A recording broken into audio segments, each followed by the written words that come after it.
state entities will from now on source locally produced steel. This after Treasury issued an instruction note designating fabricated structural steel worth 100% local content for procurement. The long-awaited move could protect the domestic industry from cheap imported steel and save jobs. Treasury's move is a long-awaited development that could reignite infrastructure projects in the country. The Department of Trade and Industry's designation of preferential procurement is aimed at strengthening and diversifying South Africa's industrial base. Joining me in studio is SABC's Tafadzwa Chibanguza, who is an economist at SABC. Thank you very much for joining us. Thanks for having us. Well, let's start with a recap and check where did the steel industry get it all wrong? The structural problems probably date back to as far as 2007, 2008, 2009, when the financial crisis hit. That they saw the overall steel industries, or what we look after as steel and engineering, so it's both the upstream and downstream. But that saw there the production levels drop by about 30%, and that created what we call now a new normal, in that ever since then the sector has been operating at this 30% below 2007 high, or 2008 pre-crisis levels. So since then we've been locked in a type of structural downturn. From there, what we then have is the 2010 activity around the World Cup. That did create some activity for the industry. But then since that, we had the domestic, the strike in the metals sector, which was 2014, and that seemed just to lock a new structural downturn. And then also you include things like cheaper imports from China, which would have just taken away domestic producers' market share. That could have sounded the alarm at that time, and stakeholders were saying that government should intervene, especially in imposing tariffs on the importation of these steel products that were coming from China. I think, looking at tariffs, I mean, it has to be a measured approach in that, there's World Trade Organization implications.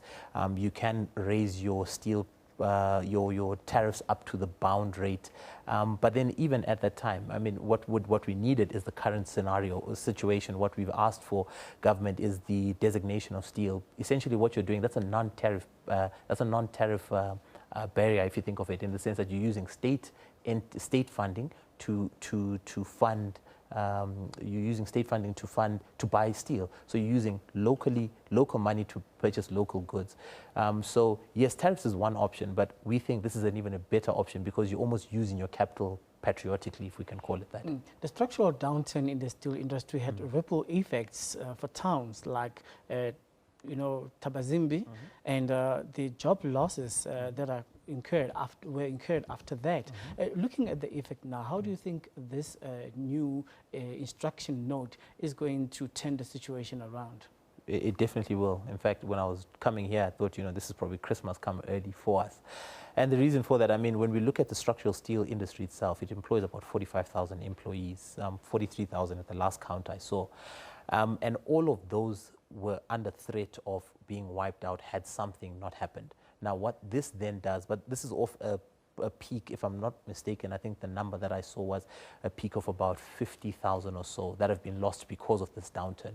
So, I mean, we now have potential to take it back up to there. So you can imagine what this would do. It would increase domestic capacity for the domestic structural steel producers. On top of increasing their capacity, they then can be more competitive internationally as well, which would, because they are competitive domestic, or because their capacity is used domestically, they're competitive in the region as well. That means they would employ more employees, and that means they would invest more capital, because this strikes confidence. When you know that all the steel that will be used in stadiums and bridges, etc., will be bought from domestic producers. So it's definitely a plus for us. Looking at companies that have been reporting losses in the past 3-4 financial years, like ArcelorMittal, for example, how do you think recovery is going to unfold? And I'm looking at a situation, for example, in Thabazimbi, people had closed shop and given up on the town now. Do you see the resuscitation of places like that? there's a so for us to see that, we would most probably need to see the second step of this needs to be, you know, with the SIPs, the strategic integrated projects, you would now need to see investment in projects. So it's one thing now that we've designated the steel. So now what we need to see is the projects for us to buy the steel, and then we start seeing confidence for the companies, firstly to reverse the losses that they're reporting, but also to invest further. So this is one positive step, but we'll still now need to see now projects come up that where the steel will be used. Until that happens, I don't see any grand reversal of fortunes at this point, in the absence of projects. Yeah. What about production costs and prices as well? Because you would imagine local consumption of steel products, if there are still Chinese products coming into the country, people would go for cheaper prices. That's very true. That's very true. You see, one of the things that has impacted the steel industry is a lack of capacity utilization. Capacity utilization in the structural steel industry is sitting about 70% against what we call a benchmark of 85%. Now, automatically what that does is it increases your total unit cost, rendering you uncompetitive.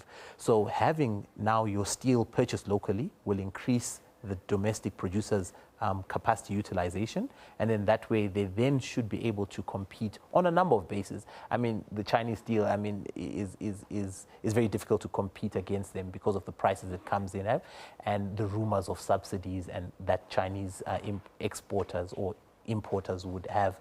So from a capacity utilization, it brings down your total unit cost, therefore allowing you to be a bit more competitive. So a plus, definitely.